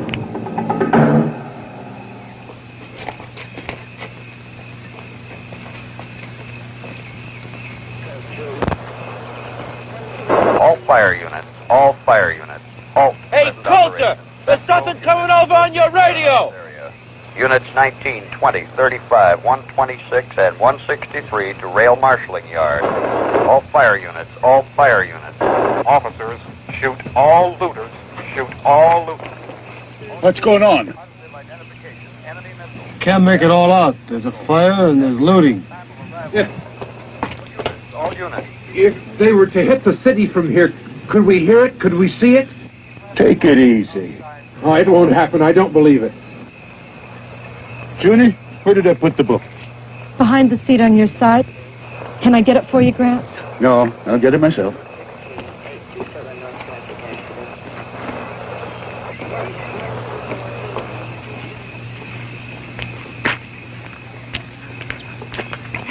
Joe, I want to thank you for your present. It's just what I wanted. Oh, wow, baby. That stuff really hits you, doesn't it? No, I feel fine. You know, I'm not worried anymore. Not even a little bit. And I don't want you to worry either. You got another bottle, baby. Now, I know you didn't get that stoned on what you had in there. Give me that. No, you don't. You heard what the cop said. You're not going to find out.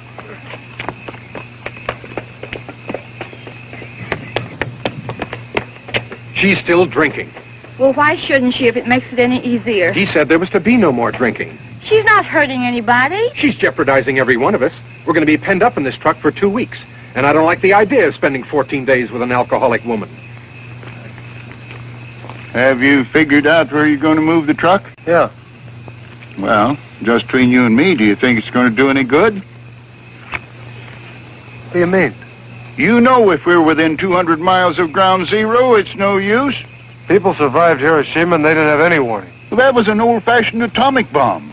Now, if they use the hydrogen warhead, then what? In that case, it's over. No truck, no mountain, no nothing. But we can't think that way. As long as I wear this badge, it's my duty to protect the lives of the citizens. And your plan of survival is a truck? That's right. Sure, I could have sent you to a reception area. Well, why didn't you? We'd have never made it.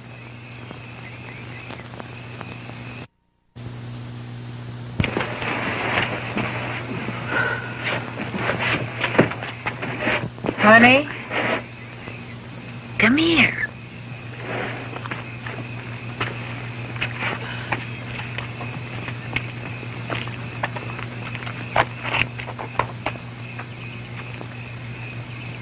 Have a drink? Come on, it's great. Whiskey? Clear and mellow. What's the matter, kid? I'm frightened. Well, who isn't? I'll tell you something, honey. I've been scared since I was 12. Wouldn't you notice what happened when he bought me a mink coat? I'm sorry. You know, Joe, he looks like a hood. He acts like a hood most of the time. But I know him. He's a sweet guy. He's been awful good to me. I love him. You want to know something? He loves me, too. Come on, honey. Bottoms up.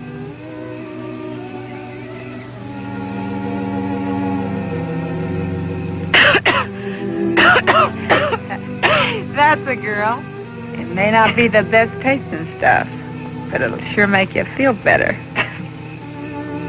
Are you going to get married? Joe wanted it first class. A wedding in a big church and all the relatives. Honeymoon on the Matsonia. The Royal Hawaiian Bridal Suite. He just never had enough to make it till now. And now that he's finally got it.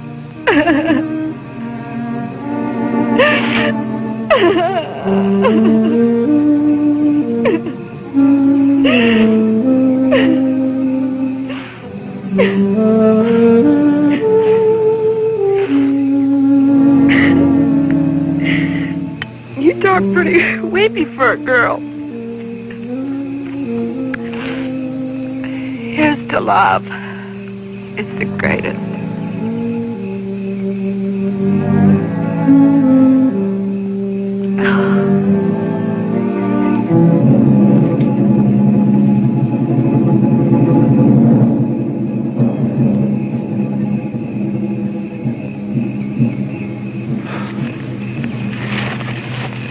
I almost blew your head off.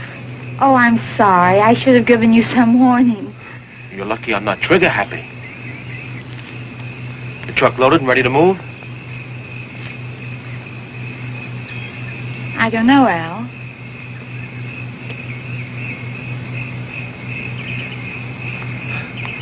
Hey, you look nice in mink.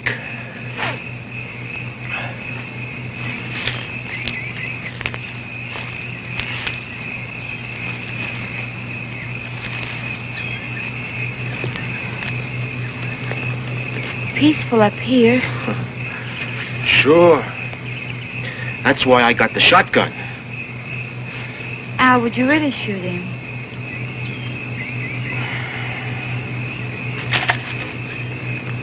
if I had to. Poor boy, he must be frightened to death.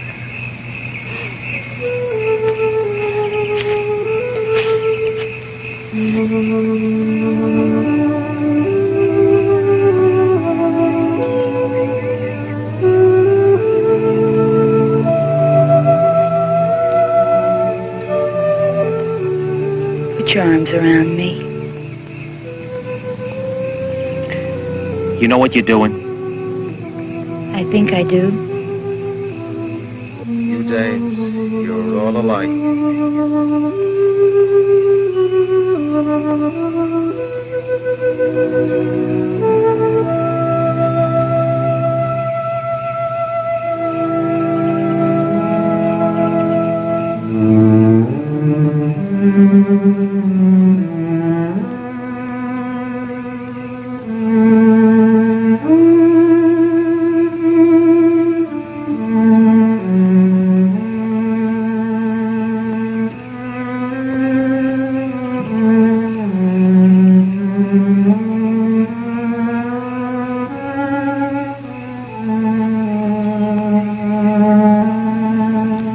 It really doesn't matter what they'll think.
Where have you been? Where's your wife? I don't know. That's where I was looking for her. Did you find her? No. No. See the kid, Clint? No, I didn't see anything. Well, where's your wife? I suppose she'll be back in a minute. Well, let out a holler. That'll bring her in.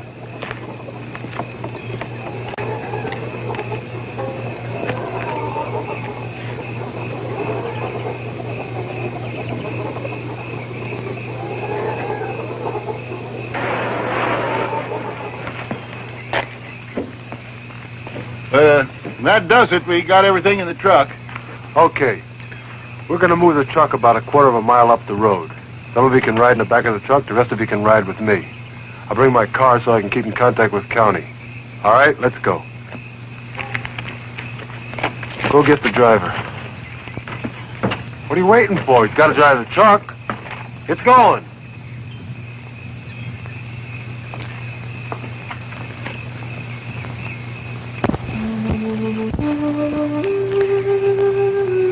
If it weren't for you, I think I'd float away. Yeah, I know what you mean. Al, I don't know how to say this, but it's very important to me. Say it.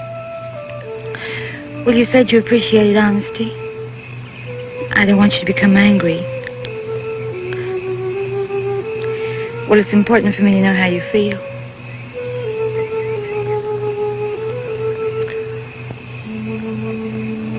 Does it really make any difference? Does it? Yes. It would tomorrow. Okay, for your tomorrow. Like I said before, any guy worth his salt is going to appreciate you for what you are. And I dig you. Oh, Al.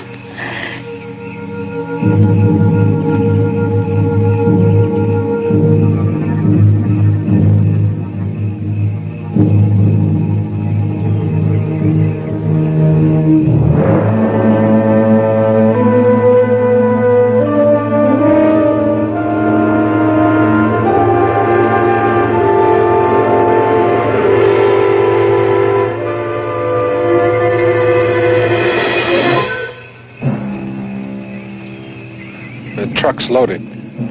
We're gonna move. You better come down.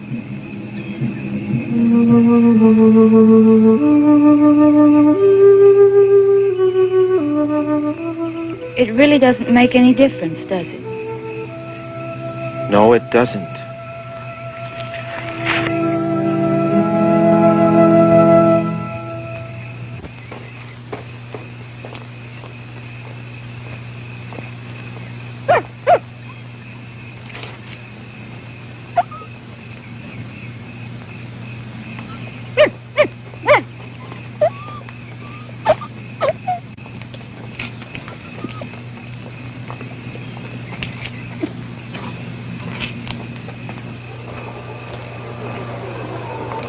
Hurry up! There isn't much time! You three get in back of the truck. You can ride with me. Let's go! You two come with me.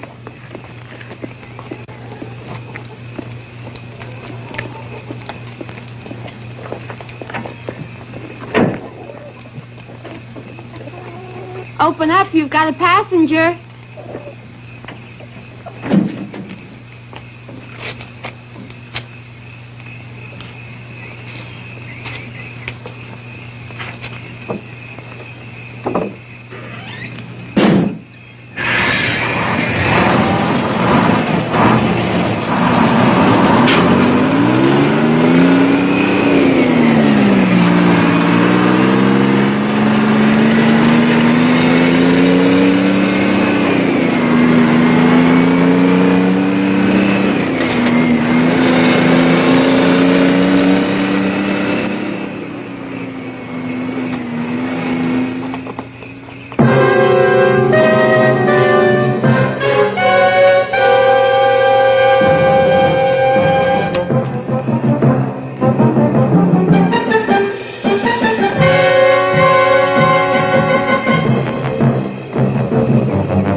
Repeat, 1320. Missiles. Missiles, condition red. Condition red. Missiles. Missiles. Where's the water bag? Protect and assist. It's in the truck. Get it! Protect and assist all medical personnel. Pour it out here. Pour the water out. Give me the bag. Are you out of your nut? We need mud to put on the screens in the air vents. It'll act as a filter. Help me! Oh, man, ain't we got a wild idea. Big Daddy and mud pie. Grab a handful!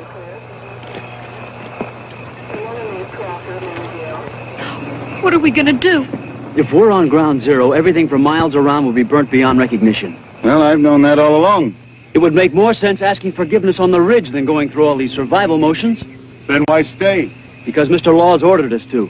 Well, we'll see about that. Attention. Attention.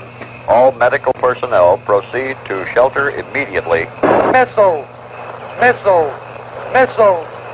Time of arrival, approximately 5... Seattle. Get in the truck! This is Coulter. Do you read me? Do you hear me? I'm not going to go in there. Well, I won't ask you to. I'm not going either. Then let's go. We'll be in the truck, and this car will be out of operation. 10-4-0. Right, Dan, 10-4-0. They went away. Come in Seattle. Seattle. Come on, get in there! Dear God. What am I gonna do?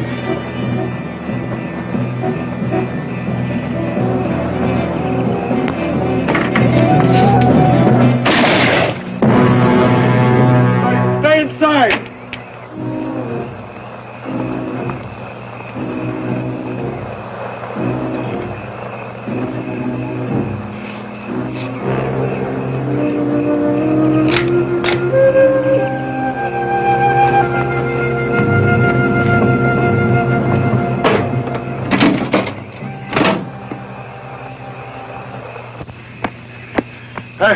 I got to rest a little. Where are we going? I heard a gun go off, Gramp. Never mind about that. Would have been less complicated at Rock Creek. Oh, you live at Rock Creek? Right on the Crusher Trail. Oh, yes, at Crandall Shack. Yeah. Yeah. I remember a spring above here. How you use a drink? No, I'll wait here. Seattle, come in. Come in, Seattle. Seattle, come in. WRLRP calling WMQQR San Francisco. Come in, Tom. Do you read me?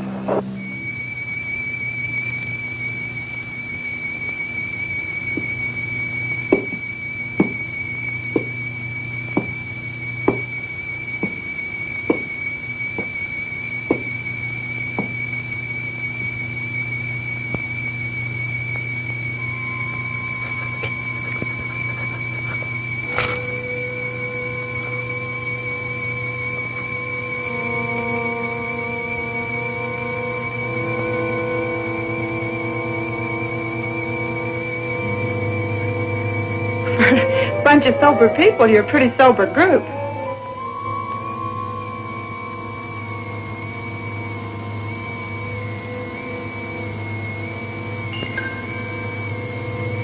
How much time we got?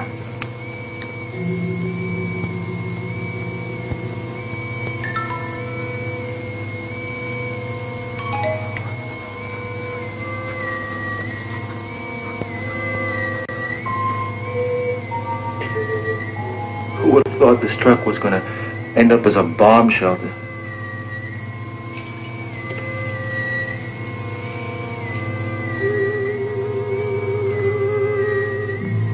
I'm hot.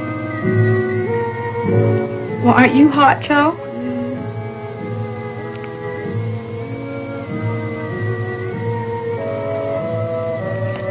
Is it really going to be like that? You mean the heat and the blast and the radiation? Yeah. Now, how the hell should I know? But, Joe... Shut up. Will you please, honey?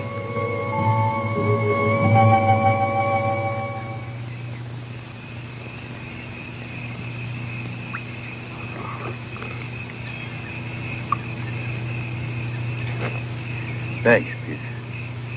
Peter, I did a lot of thinking while you two were away. You know, about 100 yards from that old shack of yours up in the hills is an abandoned mine. I've never seen it. Oh, it's there. Very old mine. With a lot of shrubbery around the entrance. Used to play there when I was a kid. It goes deep into the side of the mountain. Now, by following the main tunnel, you'll be able to go far enough back in where you'll find an area that should protect you. And you don't have to worry about water, because there's an underground spring. You really think we'll have a chance there? You'll be a lot safer there than you will be in that truck. Of course, I don't know what you're going to do about food. There's some canned food at the cabin. We can take some with us. Good, good. Well, then, if you hurry, you can make it. Well, what about the others? Oh, once they lock that door, they'll never open it again. Coulter can only see things his way. He actually believes that they've got a chance in there. Well, let's try to get them to go with us. There's no use. If anybody has a chance, it'll be young folks like you. Now, that's kind of one-way thinking. Now, do as I tell you. You're going to be in the same boat that they're in. Now, get moving. Well, come on, Gramps. Right. Always be prepared. It's my motto, too. Now, you two, get in the pickup truck. I got something else to do. No, I'm not going to go... Now, Junie, I'm not coming with you. I'm going to the top of that mountain. I'm going to climb up there and watch it happen.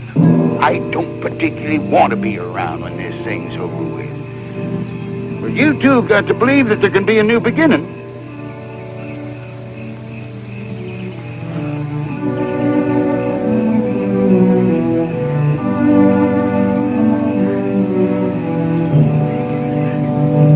You haven't much time.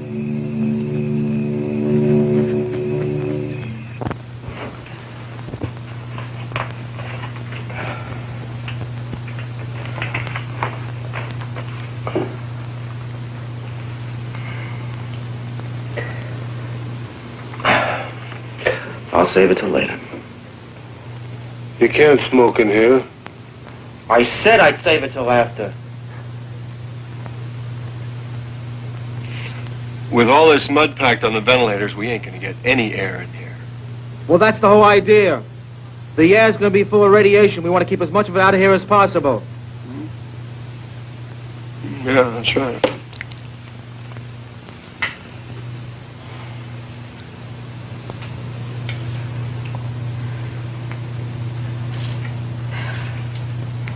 Look, I don't know about you, but this heat's too much. I'm sure nobody cares if I make myself more comfortable. Well, look, for the next 2 weeks, we're going to be awful close. I'm sure nobody cares.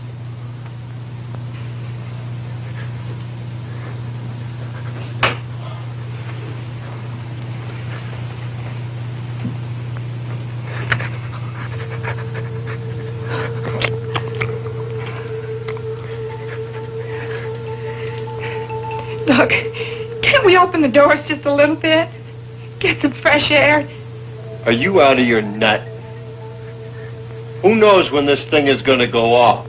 We wouldn't have time to shut the doors.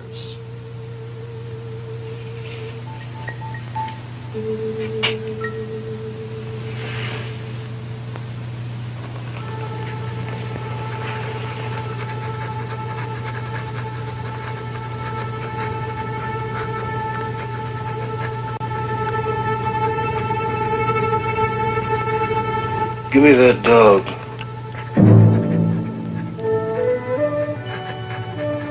What do you mean? I mean, give me that dog. What are you going to do with him? You can't open the doors to let him out. The bomb's liable to go off. That dog's got to go. We're going to need every bit of air to breathe ourselves. After a while, we'll be laying on the floor to get fresh air. But he's just a little dog. He doesn't breathe. We can't have him here. No. Dog's got to go. Don't you touch him. Wait a minute.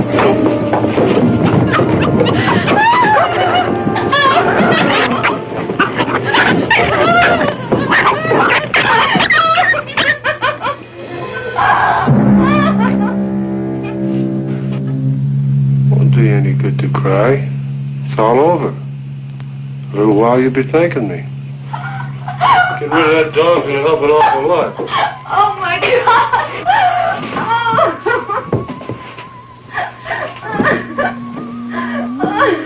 You'll be glad we don't have that extra pair of lungs when you're laying here gasping for breath.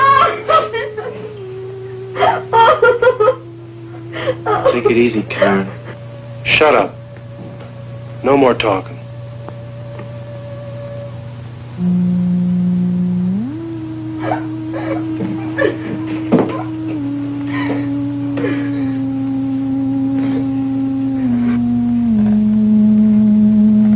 The best thing for everybody to do now is just sit down and take it easy.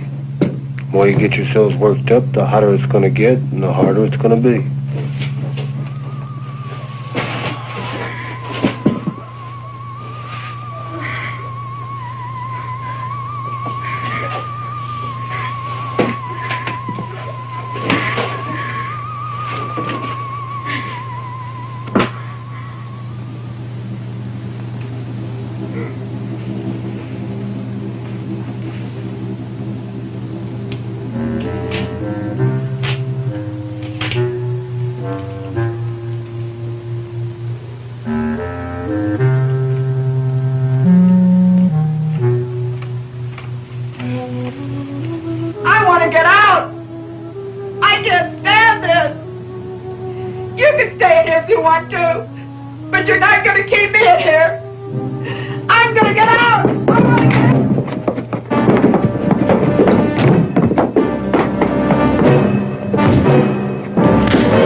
Welcome to the group.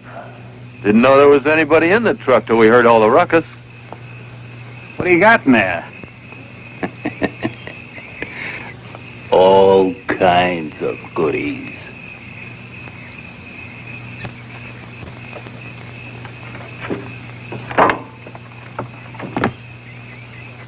Where'd you come from? We're the first out. From the city? There ain't no city no more. Everybody there's going nuts.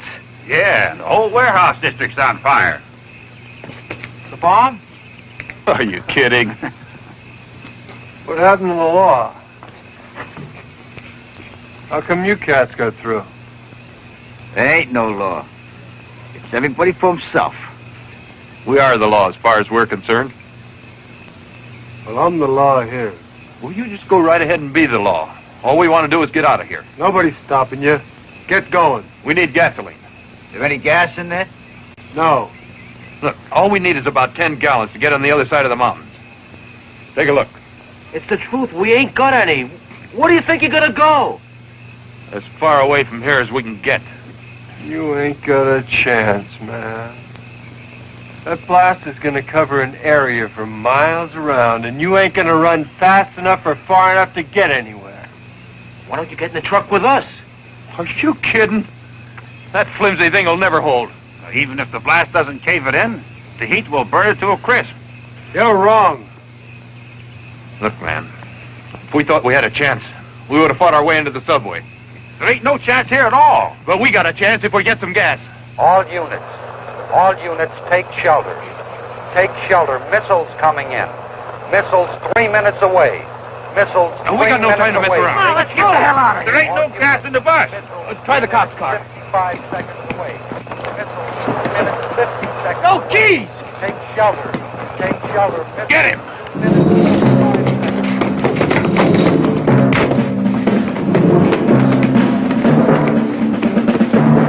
You're coming with us. No use you staying here. You gotta stand with us. Come on, move. Let's go. 30 seconds away. Take shelter. Take shelter. Missile 2 minutes, 25 seconds away. Take shelter.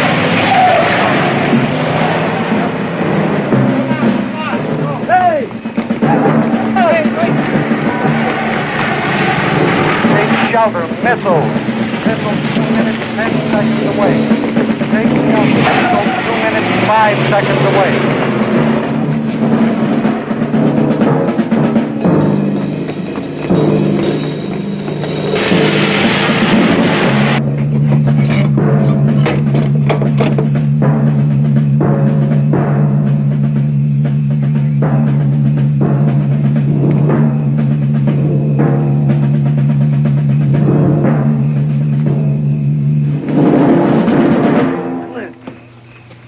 Wait a minute, Clint. Don't run. Come on, Clint, get in the truck. You can't get away. Come on, get in the truck.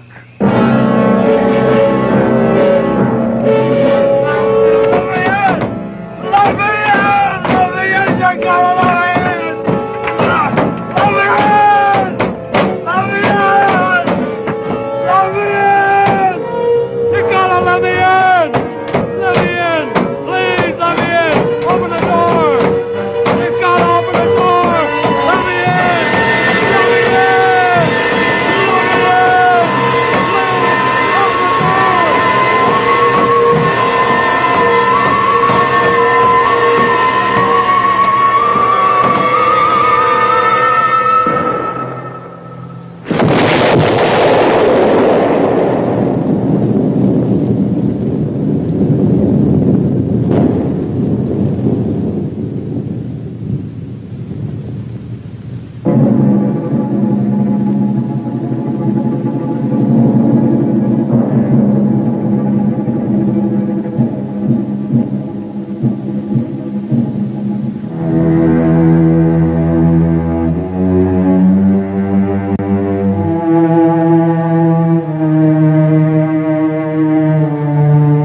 And now, folks, it's time to say goodnight. We sincerely appreciate your patronage and hope we've succeeded in bringing you an enjoyable evening of entertainment. Please drive home carefully and come back again soon. Good night.